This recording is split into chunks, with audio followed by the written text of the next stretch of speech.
Assalamualaikum warahmatullahi wabarakatuh. Perkenalkan, saya Grandia Lunska, NIM 53010220064 dari Program Studi Sejarah Peradaban Islam UIN Salatiga.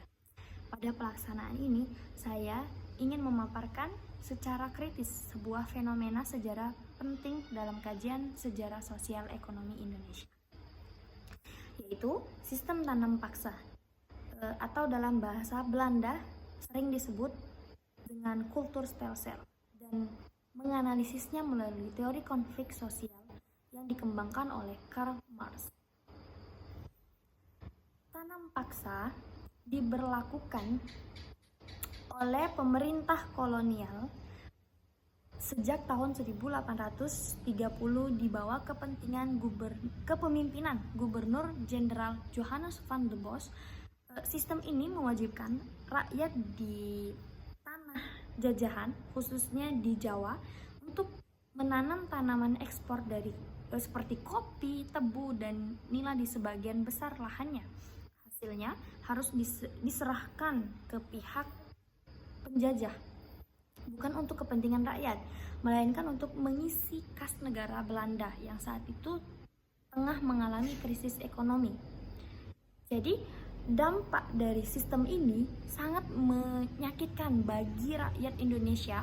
Banyak petani yang kehilangan hasil panennya, tidak memiliki cukup pangan untuk keluarganya sendiri, hingga mengalami kelaparan massal di berbagai daerah itu. Sementara itu, pihak Belanda meraih keuntungan besar dari hasil ekspor tanaman tersebut. Nah, untuk menganalisis peristiwa ini, saya menggunakan teori konflik sosial dari Karl Marx. Dalam teorinya, Marx menjelaskan bahwa sejarah manusia adalah sejarah konflik antara kelas-kelas sosial, antara yang menguasai alat produksi atau yang menjadi buruh. Dalam konteks tanam paksa, pemerintahan kolonial Belanda bertindak sebagai kelas penguasa, sementara rakyat pribumi, rakyat Indonesia, menjadi kelas tertindas atau proletar yang dieksploitasi. Teori ini memberi kita melihat bahwa kebijakan tanam paksa bukan sekedar kebijakan ekonomi, melainkan strategi sistematis untuk mengeksploitasi tenaga kerja dan sumber daya lokal demi kepentingan kelas penjajahan. Ini bentuk nyata dari pertentangan kelas dalam sistem kolonial. Namun, meskipun teori ini sangat tajam dalam mengungkapkan ketimpangan, ia juga memiliki keterbatasan. Teori konflik seringkali terlalu fokus pada aspek ekonomi dan pertentangan kelas, sehingga mengabaikan faktor-faktor lain seperti budaya lokal, agama, atau bentuk-bentuk resistensi non-ekonomi yang dilakukan oleh masyarakat.